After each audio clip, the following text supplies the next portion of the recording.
March 4, 2024, 6:15 a.m. As the morning mist hung over Portland Station, Oregon, I was heading to my volunteer work at the library.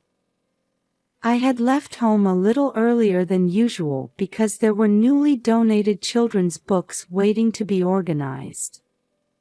The cold morning air stung my cheeks.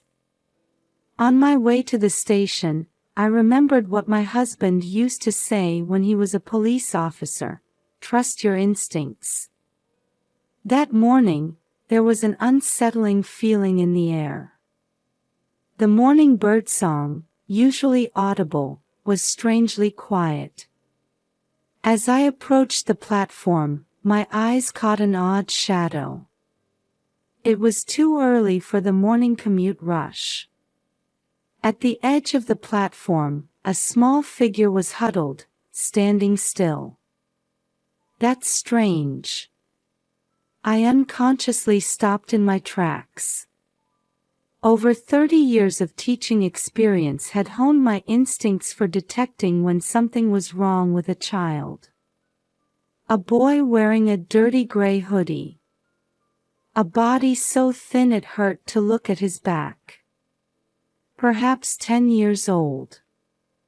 The cold March wind whipped at his worn jeans.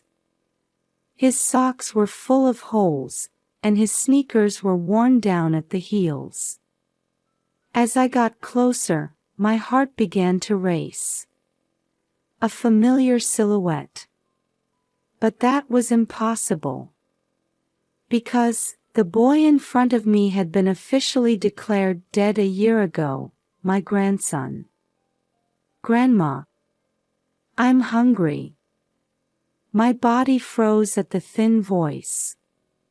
A familiar voice. A slightly stuttering but gentle tone. I remembered how many times that voice had begged me, "Grandma, read this book to me." The boy slowly raised his face.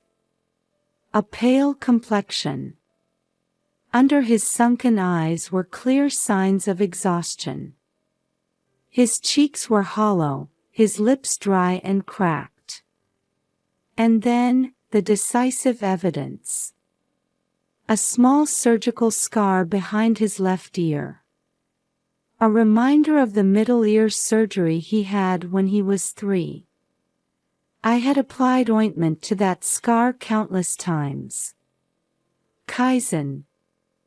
Is it really you, Kaizen? My voice was trembling. My grandson, who had been declared dead, was definitely here. My hands were shaking, and even my knees were wobbling. But this was no time to lose composure. I needed to get him to a safe place. Memories rushed back. 3 years ago, my son Tim went through a divorce with his then-wife Sarah. In what could be called child neglect, the court granted Tim custody of Kaizen. I cut back on my retirement library volunteer hours to support with childcare. Morning drop-offs and pickups, making lunches, helping with homework. But it wasn't a burden. Kaizen loved books. When I read to him, he would lean forward on my lap, listening intently. He never tired of dinosaur books in particular. When I started explaining, you see, the Tyrannosaurus, he would listen with sparkling eyes. 2 years ago, Tim met Amy, a social worker. She had an 8-year-old son named Aiden. Intelligent and graceful Amy appeared before us like a savior. After marriage, she played the role of the perfect housewife, and both my son and I were touched by her efforts as a mother of 2 boys. But looking back, there were signs. Amy was overly eager to take photos of Kaizen. Especially that day at the Columbia River campsite, she kept taking pictures of Kaizen obsessively. It's for growth records, she said. Her eyes were somewhat vacant then. In the evening, Kaizen disappeared, saying he was going to the bathroom. Sudden heavy rain. Desperate search. And 3 days later, death declaration without a body. Police processed it as an accidental death. The conclusion was that he had been swept away by the river. But my instincts told me differently. Amy's behavior was also strange. She showed no signs of distress. If anything, she was too calm. Without hesitation, I took Kaizen home. With trembling hands, I made warm stew and changed him into my late husband's old pajamas. When I helped him change, I noticed bruises on his back. Signs of abuse, perhaps. Kaizen silently spooned the food into his mouth. The scene was so surreal that I rubbed my eyes several times. Eventually, I steeled myself and picked up my phone. I dialed my son's number. After 3 rings, Tim answered. I could hear children's cheerful voices in the background. Mom? Why are you calling so early? Tim, listen. Kaizen is alive. He's at my house right now. On the other end of the line, my son responded in confusion. What? Mom, what are you talking about? He's right here, playing with Legos with Aiden. A chill ran down my spine. Kaizen holding a spoon in front of me. The Kaizen playing at my son's house. And Amy's unnatural photo taking. Her unnaturally calm demeanor. Everything started to connect.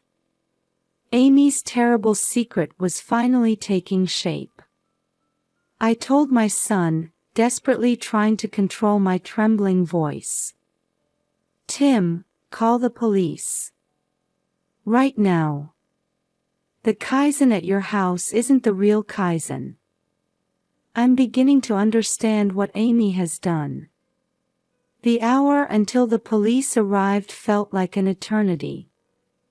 After eating, Kaizen fell asleep on my sofa, exhausted.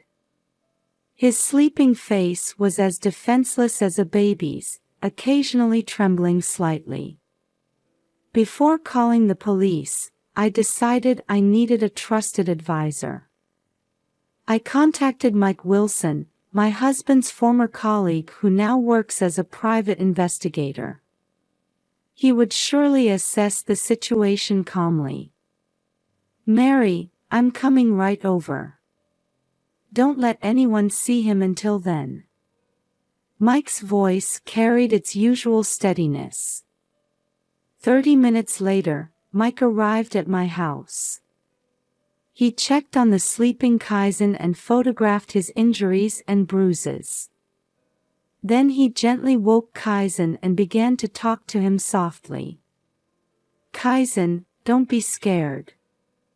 Would you tell us what happened? At first, Kaizen remained silent, looking frightened, but gradually began to speak. His testimony revealed something far more horrific than we had imagined. That day, when I went to use the bathroom, there was a strange man waiting. He said Mom asked him to. According to Kaizen's testimony, he had been kidnapped as part of a plan.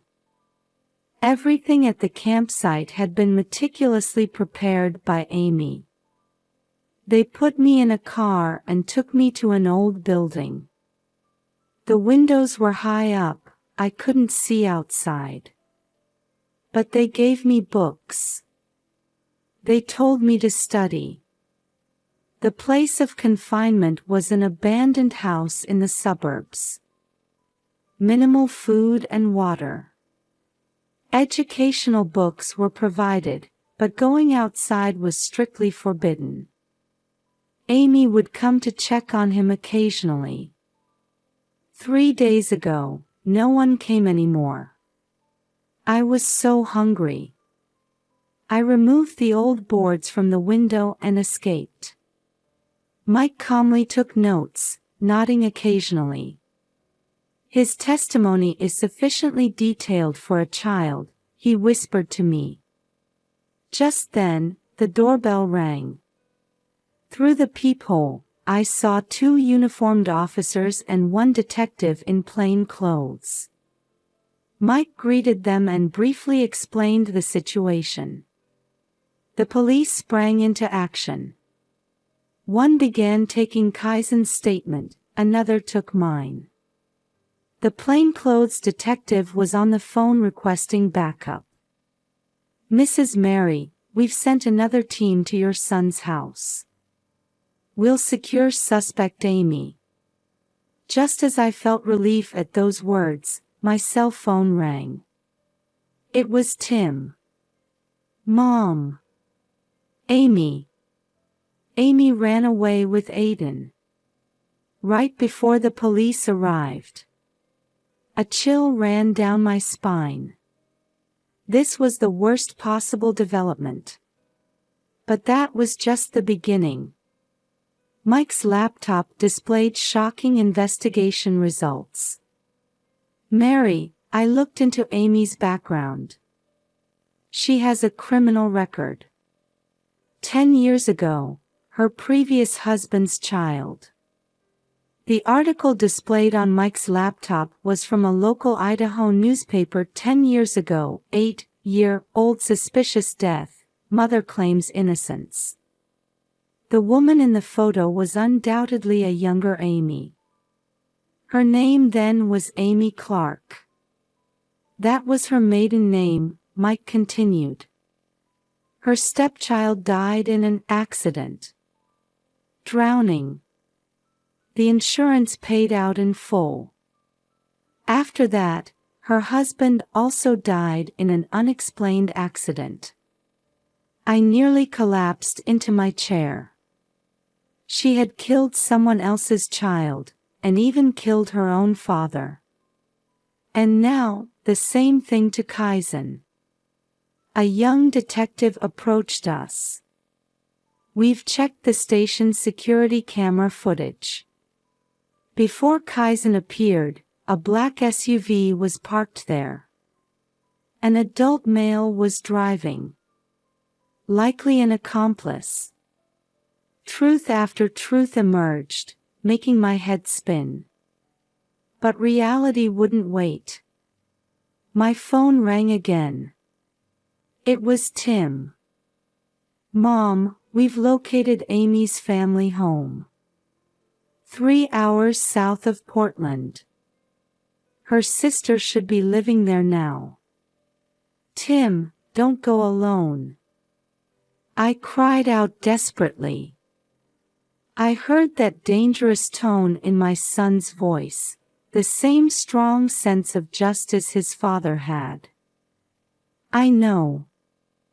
I've already reported it to the police. I'm about to give my statement. His calm response gave me a little relief. Just then, Mike found new information. Mary, here's Amy's bank transaction history. There have been regular monthly withdrawals over the past year. The recipient is. He pointed at the screen. James Hunter. 3-time offender. Has served time for kidnapping and extortion. He must be the man who helped with the confinement, I realized. As we dug deeper, Amy's plan became clear. She had prepared everything before the marriage. Purchasing the abandoned house. Contacting accomplices. Even preparing insurance claim documents. Look at these papers, the detective handed me a document. Suspect Amy filed an insurance claim 1 week after the accident. Usually, claims without a body take months to process. She had prepared remarkably detailed documentation. It's as if. Yes, this is clearly a practiced method. Just then, the doorbell rang again. Mike checked the peephole and quickly opened the door. You must be Hunter. Give up. We've traced all your bank accounts. I held my breath. Standing at the door was the black SUV driver from the security camera footage. Amy's accomplice. The man raised his hands without resistance. I'll talk. I'll tell you everything, he said in a tired voice. That woman is insane. At first, I thought it was just insurance fraud. But it wasn't. She's collecting children. The room's atmosphere froze at those words. Aiden too. I mumbled. Aiden isn't her real child either. Hunter nodded heavily. 3 years ago, in winter. In Wyoming. Hunter's testimony revealed a truth far more horrific than we had imagined. Over the past 10 years, Amy had kidnapped at least 5 children. Her method was sophisticated, always combining death declarations with insurance fraud. She always targets wealthy single-parent families. Approaches them as a social worker, gets married, and then. The detective frowned while taking notes of Hunter's testimony. The children are confined and then transferred to other families, Hunter continued. Amy has clients. Wealthy couples struggling with infertility. They can't wait for legal adoption procedures. So. Wait, I was confused. Then, Aiden. He was the son of a Wyoming doctor. Michael Brown, who disappeared 3 years ago. Amy started raising him as Aiden. Memories flashed in my mind. Aiden being left-handed. The oddness Kaizen had pointed out several times. But in the photos, the child was right-handed. The police headquarters, which had become the investigation center, was being updated with new information by the minute. We've analyzed the surveillance camera footage, the young detective pointed to a large screen.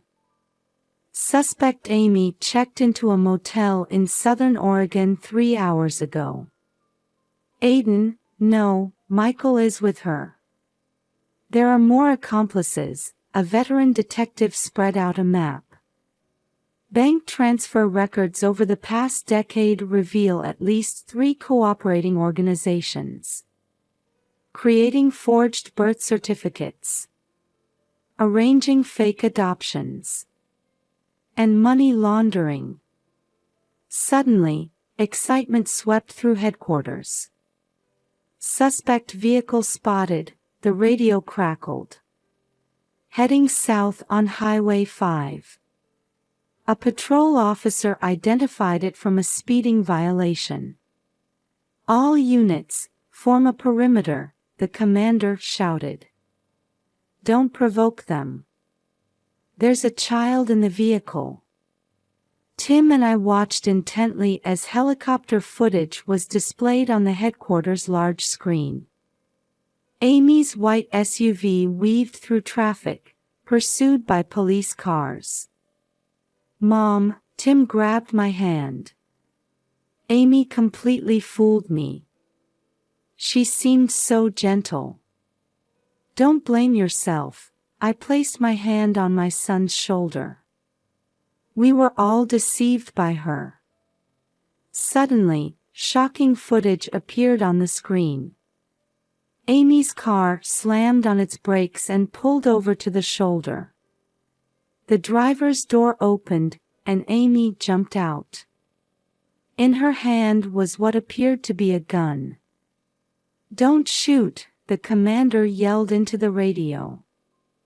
"The child is." Then, an unexpected turn of events occurred. Aiden, no, Michael, leaped out of the passenger seat and tackled Amy. "Stop it!" The boy's cry was picked up by the patrol car's dash cam. "I don't want to lie anymore." The gun fell from Amy's hand. The tactical unit moved in unison. In the chaos, I thought I saw a look of relief on Michael's face on the screen. At the moment of arrest, Amy was laughing.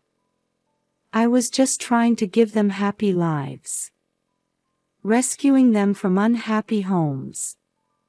"Be quiet," I raised my voice unexpectedly. "You destroyed these children's lives, their parents' lives, our lives." July 2024. In the waiting room of St. Luke's Hospital's Child Psychiatry Department. I was waiting for Kaizen to come out of his session. Weekly counseling. 4 months had passed. "Grandma," Kaizen approached with a smile. His shoulders seemed a little more relaxed than before. "Today I talked about dinosaurs. The doctor didn't know about Pachycephalosaurus, so I taught her about it." I suppressed the urge to hug him. The therapist had told me, "Please respect the distance where his heart feels safe." That's wonderful. I'm sure the doctor learned something new. I smiled gently. "Your father's coming to pick us up. He should be here soon." The trial concluded a month ago. Amy received a 15-year prison sentence. More trials are pending. Her criminal organization was dismantled. Her accomplices were arrested one after another. What about Aiden? I mean, Michael? Kaizen asked. He has a psychological evaluation today. We can see him afterward. Michael Brown has reunited with his real parents. However, 3 years of memories don't fade easily. He still responds to the name Aiden. His real parents decided not to rush, choosing to wait for his heart to heal. The elevator opened, and Tim appeared. "Sorry I'm late. The company meeting ran long." My son's face had changed. Gone was his former indecisive expression, replaced by the face of a responsible father. The divorce mediation was complete, and he now shares joint custody of Kaizen and Michael. "Dad, are we still going to the park today?" "Yes, Michael will be there too. His mother just called." As we got into the car, I remembered when we first reunited with Michael at the shelter. "I'm sorry," he said through tears.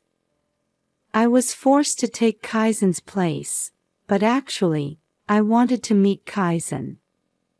I was so lonely all this time."